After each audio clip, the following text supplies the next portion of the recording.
Welcome to another edition of Yacht Life Chronicles, where we are better together than separated. Thank you guys for tuning in. Thank you for tuning in to another edition. We have Kevin Jones. He's the CEO of the AMusBe Museum down here. It's a black art exhibit. It's a beautiful experience that he has going on down here. You know, as I walked into his place, it's an ambiance that's just so peaceful and so tranquil. He got a lot of interesting artifacts, a lot of things that we can learn down here at this museum, you know, as far as our culture. This museum is tailored to the black culture, the black experience. He's having a fundraiser, you know, so I'm here today to help promote the fundraiser that he's having in order to accumulate on the funds to finish this project that he's putting together. You know, so first of all, I just want to say congratulations. Thanks, you know man. what I'm saying? Appreciate it. Congratulations, man, because you know, when you're doing something outside the box, man, that's like one of the most deified things, man. You know, you get a lot of people, they, you know, replicating the same businesses. We ain't got too many people that got a black museum. You know, this is the first person I know to have a black museum right in the neighborhood that I came up in, right here on Jefferson and Feline. Yeah. Well, I remind people, and not to remind myself, that I've never opened a museum before. But I've always been someone who's dared to do things differently. And so I think that's why I'm here today. You know, I love museums. I love being able to share more about our culture, our history. I think it provides a great source of inspiration, a place for us to, you know, just grow once we know our history. You know, I think there's a conscious effort throughout our society for us to not remember or not recall certain black experiences. We're taught to forget them. And some of it's a trauma response. But I think there's a real conscious effort for people to say these experiences, the things that we've experienced as black people in this country for more than 400 years did not exist. And so I have an effort to not only use this house, this building, as a place of remembrance and a place of celebration around those experiences, but also I want this to be a storehouse. You know, I want to collect current history. I don't want people to have to dig through the archives to say, what were people doing in Saginaw in 2023? Mm-hmm. And so what I hope to do at a Museum of Black Experiences, or AMusBe, is to really not only collect, celebrate our past history, but do a lot to also celebrate, honor our current history. And so making sure younger people are here, making sure people know about their peers, but also know about people who came from before them. So that's why I'm here. That's what I'm doing. And you know, it's so, you know, what you're doing is a very indelible experience because they taking the history out the schools. Yeah. You know, and a lot of people is not thinking about implementing our black history anywhere. You know, as it's being taken out, we as black people got to think about how can we implement it back in. Yeah. You know, through what you're doing through the AMusBe Museum. Yeah. You know, and you know, it's crazy that because we have to address our history, and you said one of the key words that stuck with me is that it's traumatizing. Yeah. But it can't be traumatizing to the point where we don't go back and study and research it, because it helps you to develop a purpose. Yeah. It helps you to identify more with who you are. You know, if I don't know who I am, then I can't identify with the essence of the person that I am, the natural person. Yeah. You know, you got to be able to get in tune and in depth with your race, your people, what was their fight for, what did they die for. You know, I tell people all the time, you know, we have people just, you know, that died from, you know, us having the right to read. Mm-hmm. You know, people gave their lives for us to have a right to read, and a lot of people won't even take advantage of books. Yeah. You know, they disdain reading. They won't even read anything. Yeah, but I think some of that is part of the history that we've gone through. People were punished for reading. So despite, I do applaud and I celebrate that, we always have people that, dare to go against that law of reading. First of all, it's, we shouldn't say people didn't know how to read. They just did not necessarily read this English, because we had languages in Africa. So people know how to communicate. They know how to recognize symbols and things of that nature. So it's not, so we find other ways to communicate and other ways to learn, and so I think we also have to honor those traditions, and so also just understand, like, people were killed, maimed for reading, and so I think it makes sense that for me why people sometimes aren't encouraged to pick up books, because we culturally we haven't always done that. Right. And now we're in a place where with technology, it makes it a little bit challenging. It's really seemed like it's being obsolete now. Well, yeah. But we got to keep people. We have to also let people know that there's so much that we gain from being able to read. Because at the end of the day, that's where the knowledge is. Right. So, can you share with us your inspiration behind opening the African American AMusBe in Saginaw, Michigan, and what you hope to achieve with it? Yeah. So my inspiration comes from being born here in Saginaw, Michigan. Growing up on Baylor Court in Carlton,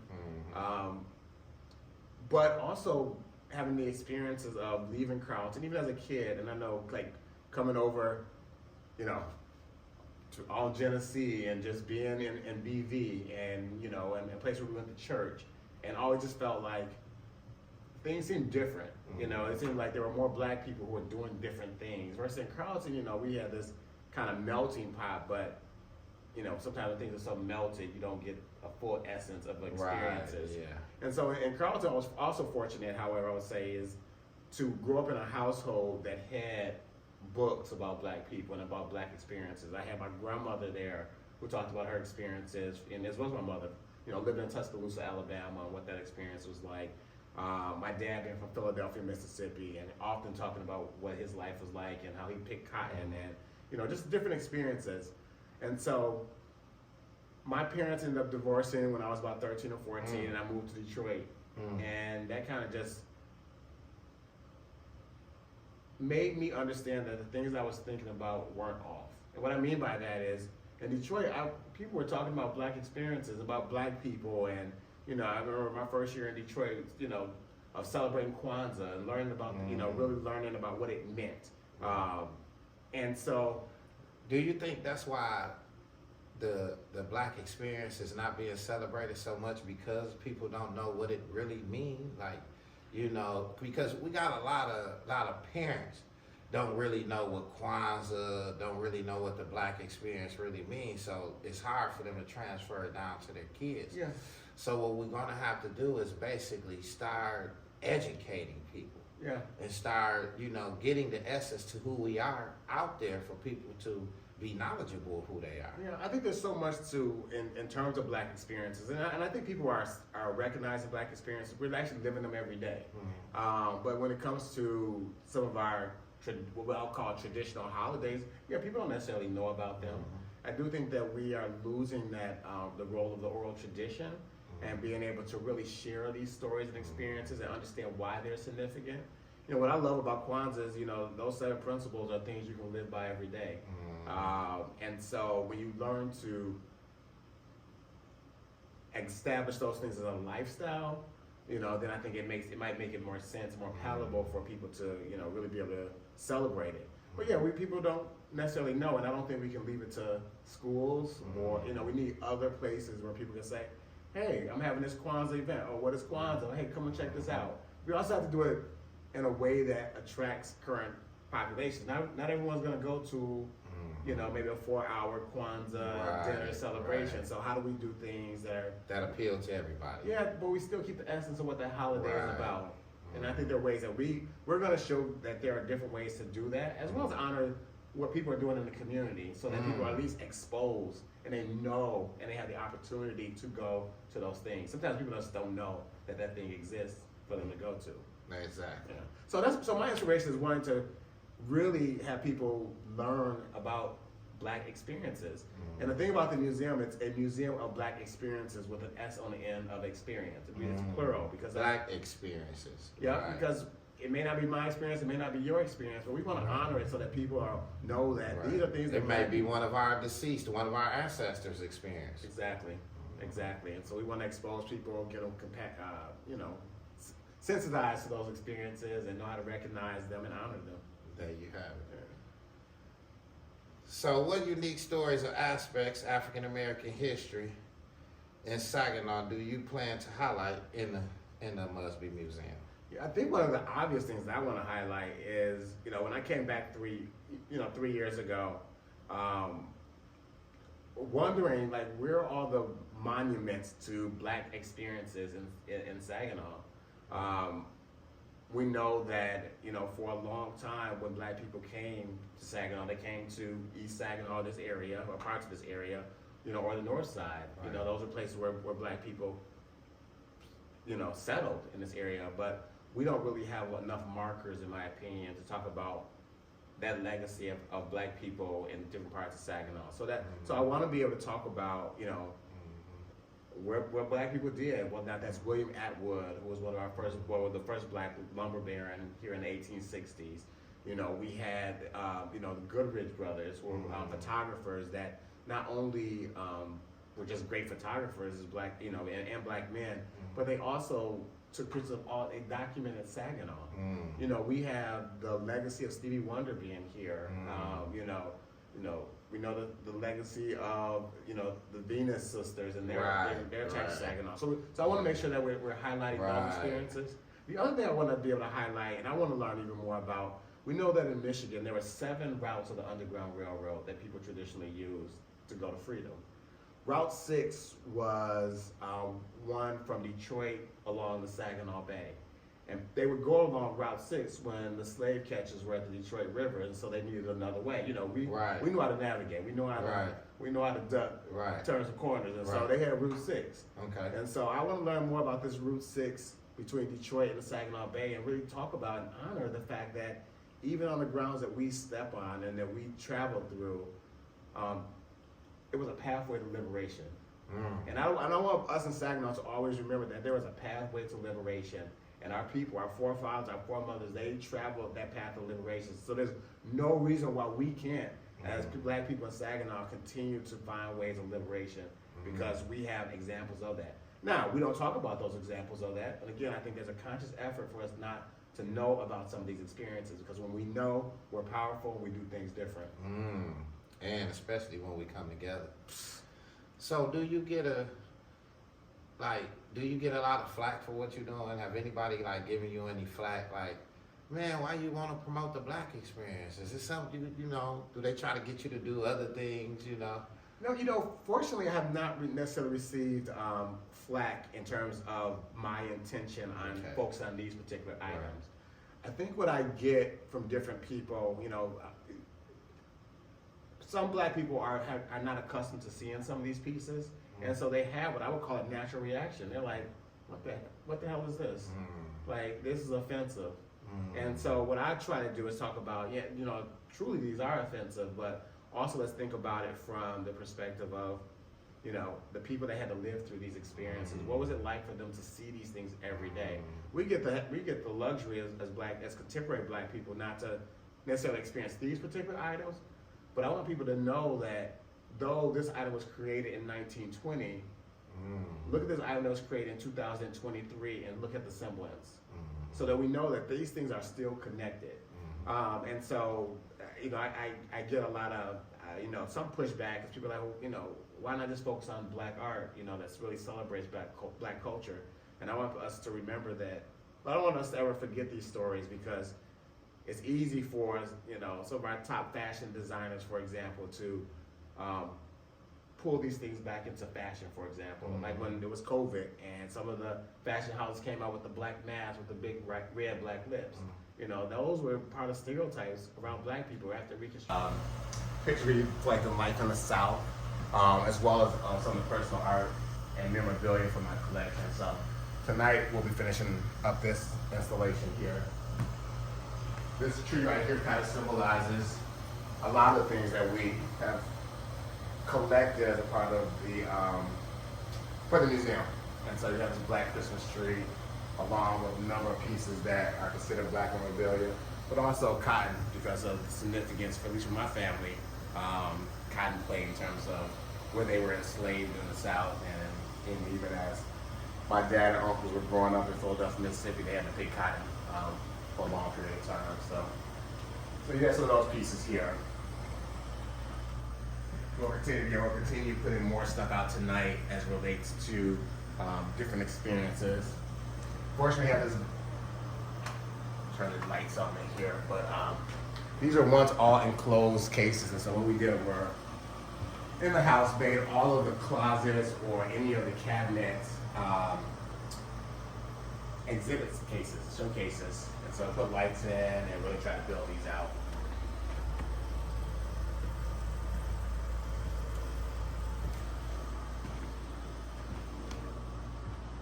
So in here, we have more of our trees. We'll also start hanging some artwork, which we're, finishing it up tonight with some different pieces.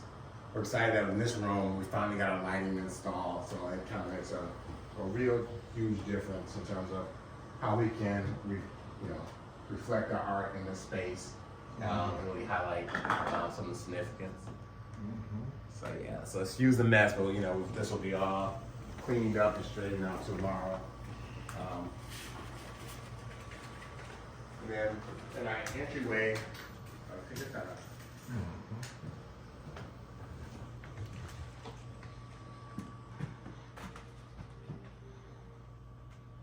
so this is our entryway and our foyer.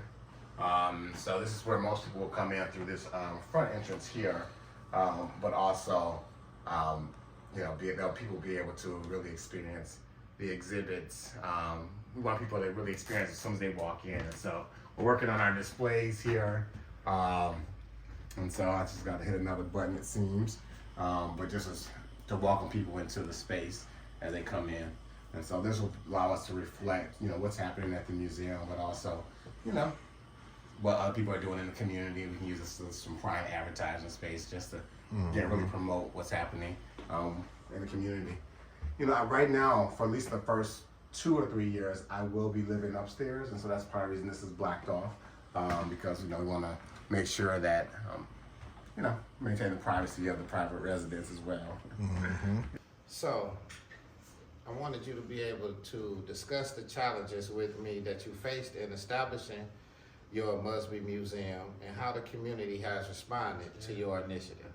So, I think, let me answer the latter part of that question first. The community has overwhelmingly provided a lot of support for this. And what I mean by the support the community has provided, there's not been one person who hasn't expressed there needs to be a museum such as this. People have just said, we need more of this.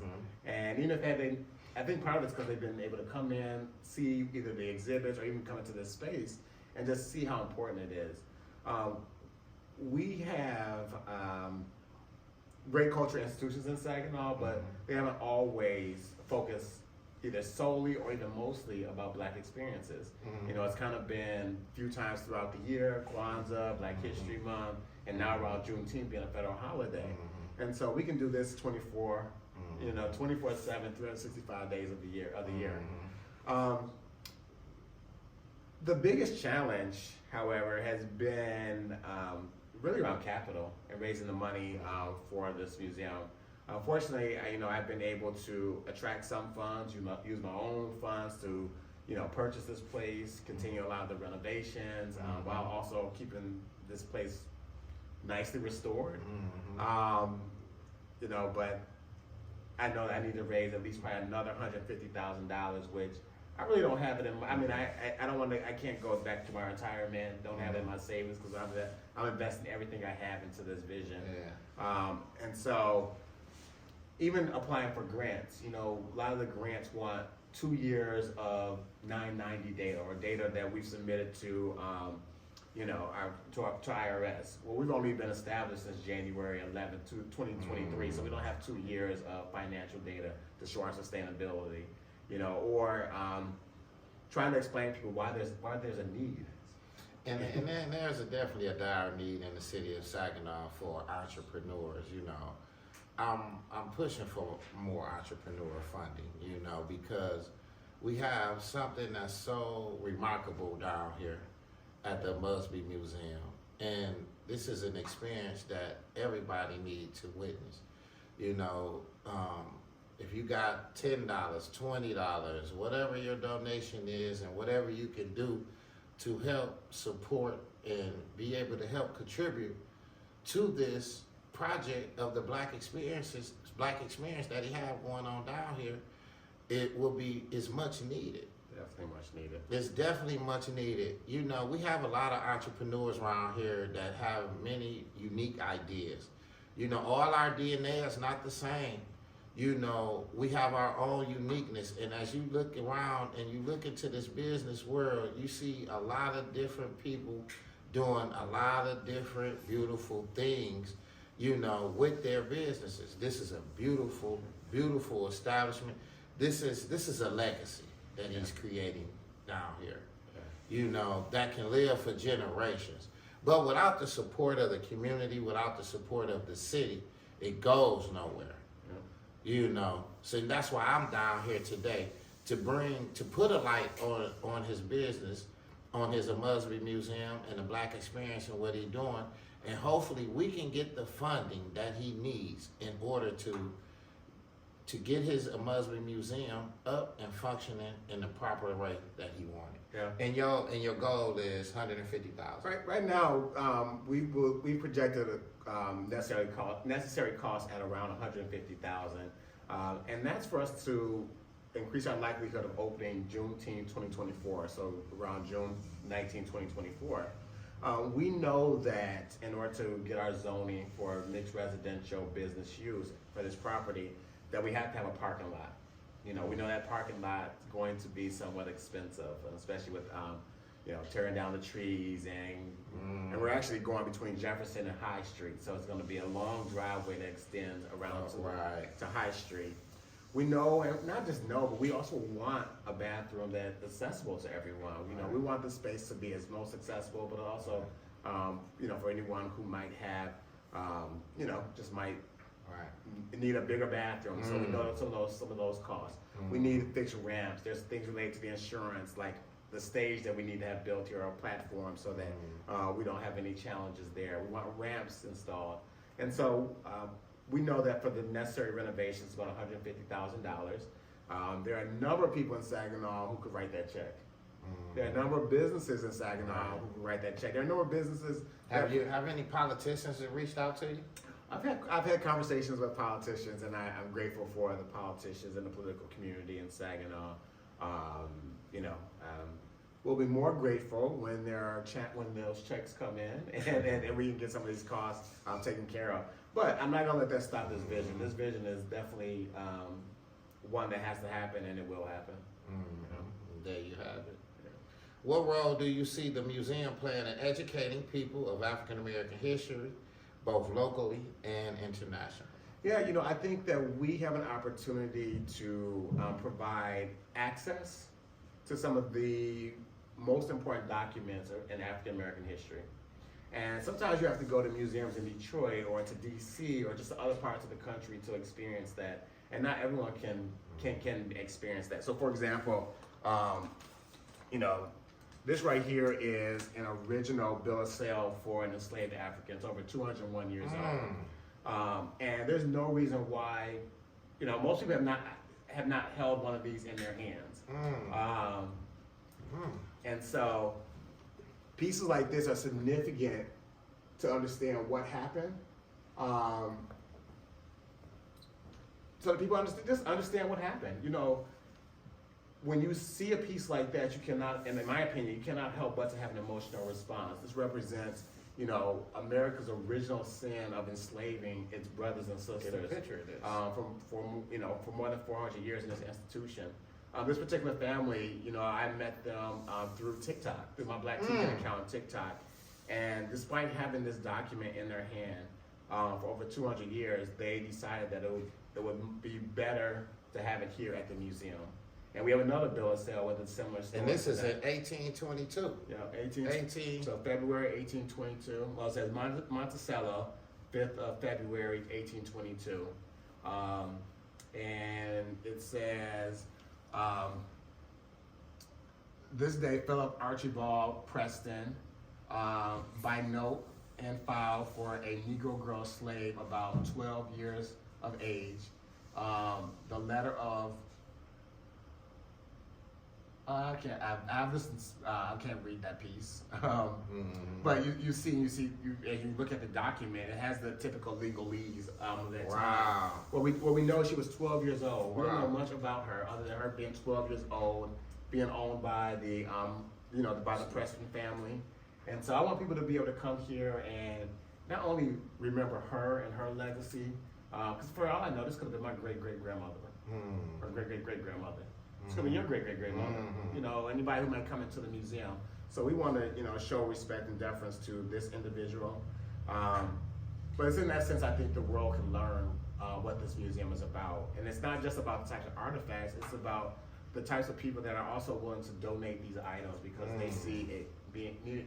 They see the vision. They see not just the vision, but also just why it's important for this to be in my hands versus their family's hands. Exactly. For us to be able to learn, and so I'm excited about that. Right, and I know you've been getting some real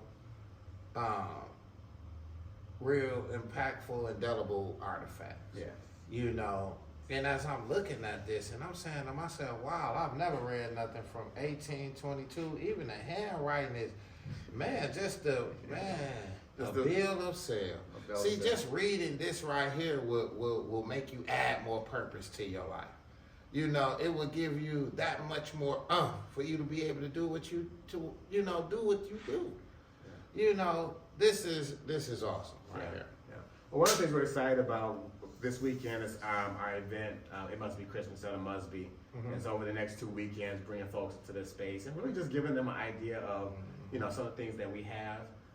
But like I said earlier, we're trying to do things differently. So we'll have our Christmas cipher. Just to bring in a different audience. So they can really join. There's so many ways we can be museum goers, and hip hop is one way in which we could talk about that history, that legacy, but also bring people into the space. Right, and I like the way you're being universal with it. You ain't staying one dimensional. You trying to get around to each and every audience with your museum. Yeah, I am. And so one of the things, we're going to have events, kind of like this, the Christmas cipher. Yeah. We're going to try to honor many different Black experiences. There, right now, one exhibit we're planning is AMusBe After Dark. There's Black sexuality is often is considered taboo, and sometimes we as Black people don't talk about our, the things that we like, whether or not it's reflected in art or the bedroom, and so we want to tastefully depict, art in a lecture series under this notion of AMusBe After Dark. And so we have a number of artists here in Saginaw who create appropriate art for this exhibit. So we're gonna do so many different things. I have a cousin who makes church hats.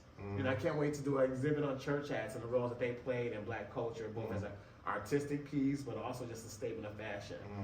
We want to make sure that we're honoring our local athletes that have made their mark on the area. So from Woodley to Jason Richardson, and Draymond Green, we want to make sure that we're really recognizing people, known and unknown.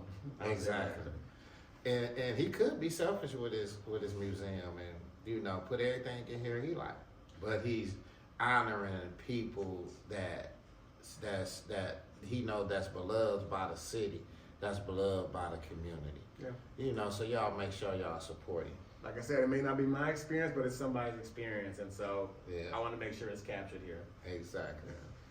So how do you plan to engage the community in the museum's development and ensure that it reflects the diverse perspectives within the African American experience? Yeah, I'm someone who mostly does things by myself. And so I'm learning how to ask for help. And so that's one of the things that I've been doing is, really flexing that muscle of asking for help.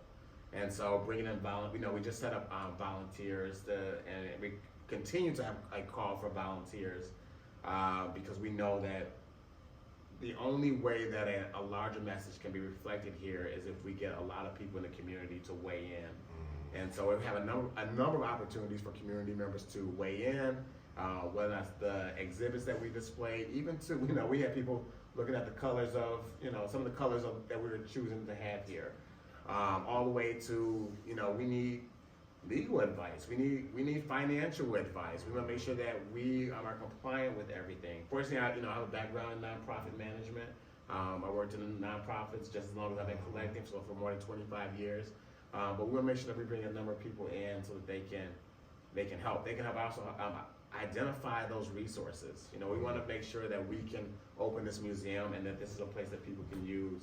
And also, if they have skills, there are a number of things. We're gonna have to build a new deck because of some water damage. What he's telling us is that everybody's gonna have to take a part in this in order to make it work. Yeah. He can't do it by himself. He in dire need of help. He in dire need for his city to help him, for his city to recognize what he's doing. This is a remarkable place down here. And we wanna make this a asset for the whole community. We trying to build up, we trying to develop the community.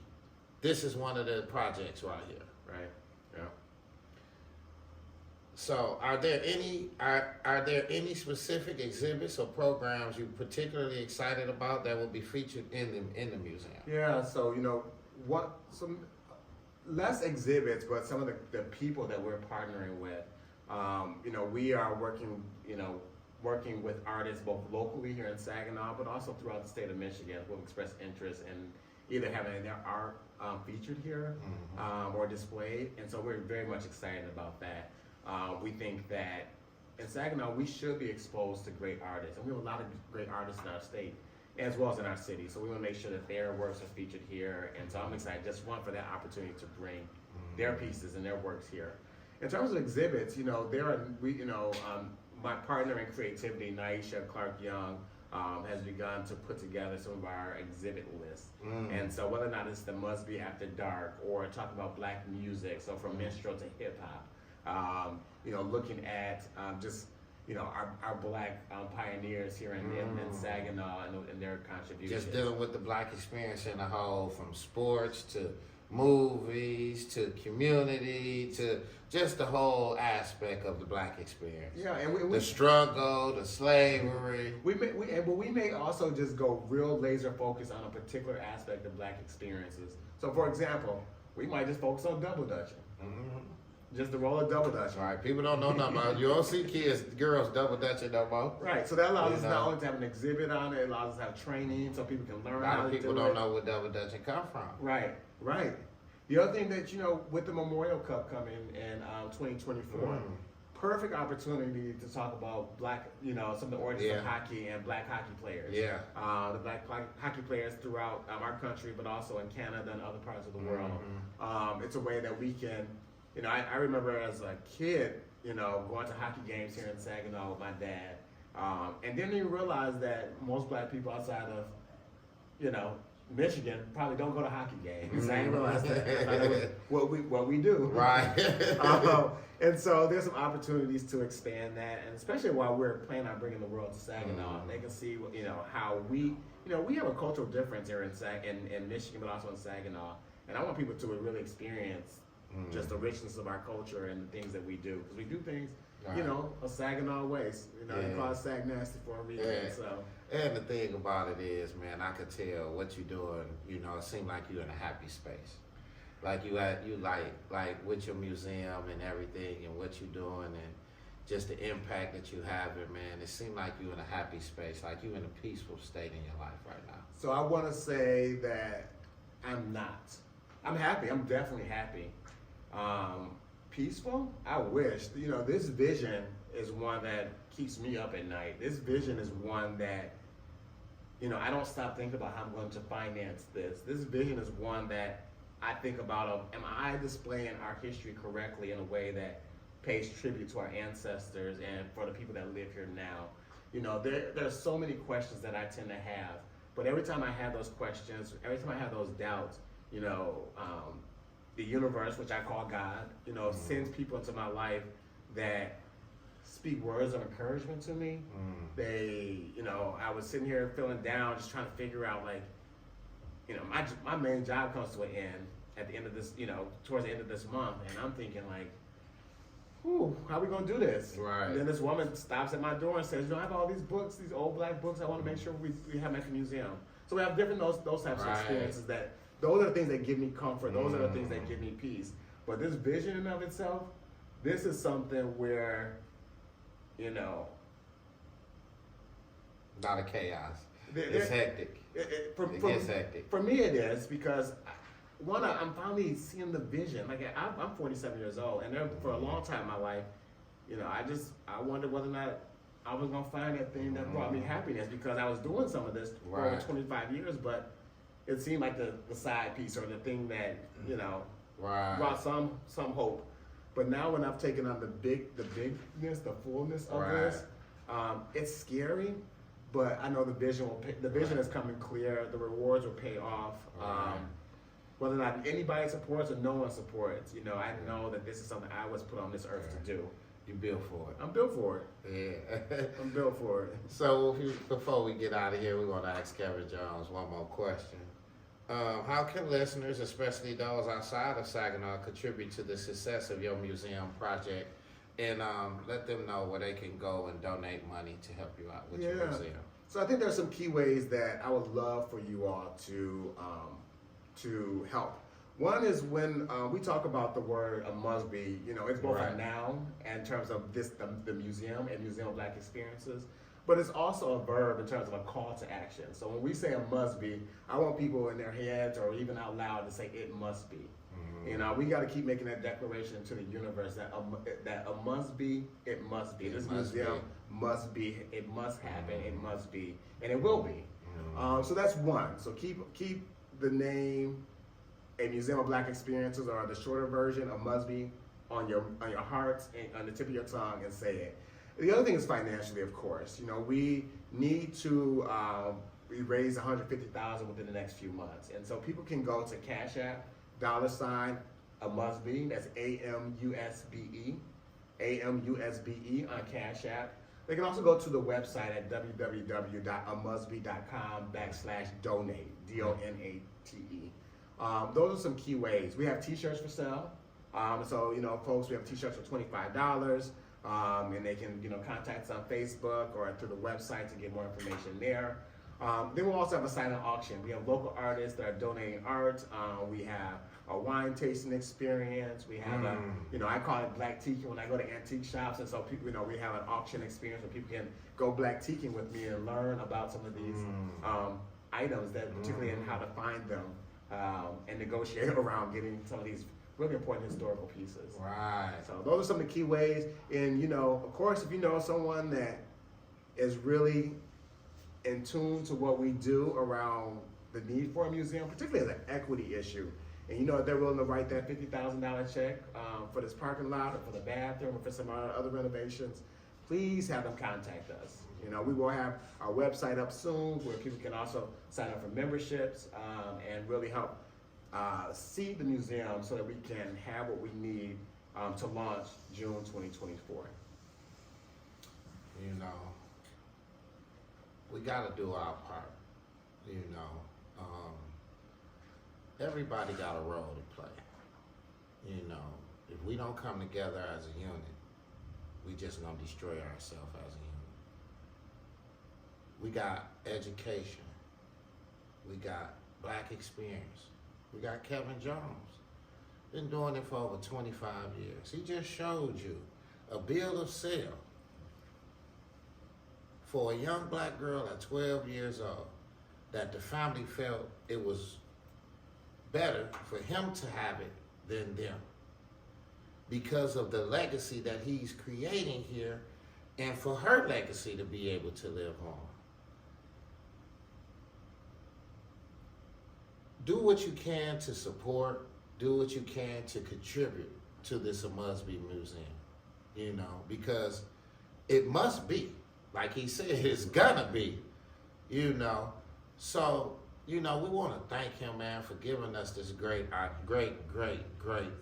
interview.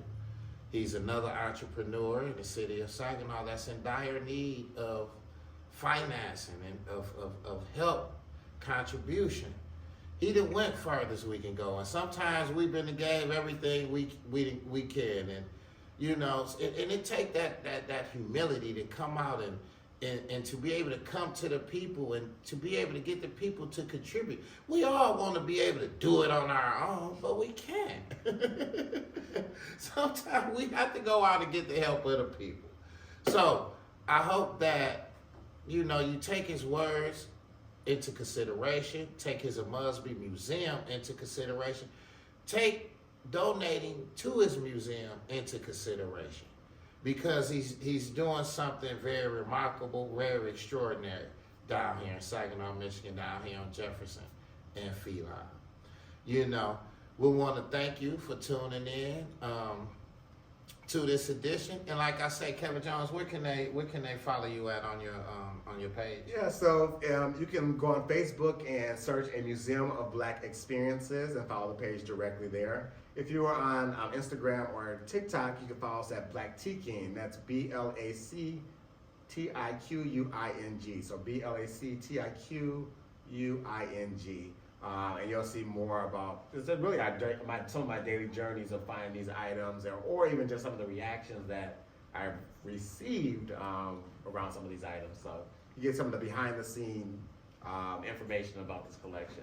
Man, and it's a beautiful collection, you know, and make sure you guys, you know, if you just, you know, get a chance to just stop by and, you know, knock on the back door and ask him to give you a tour of it. You know, maybe you want to see what you're donating into, you know, so he's available. You know, he's right here, you know, right here on the corner of Jefferson and Feline. And just come knock on the door. Yep, I'm a neighbor. And see what he had to offer you. You know, like I said, anybody that can, you know, anybody that's willing, please contribute to the Black experience and what Kevin Jones is doing. So, thank you for tuning in to another edition of Yacht Life Chronicles, where we are better together than separate. Thank you for tuning in.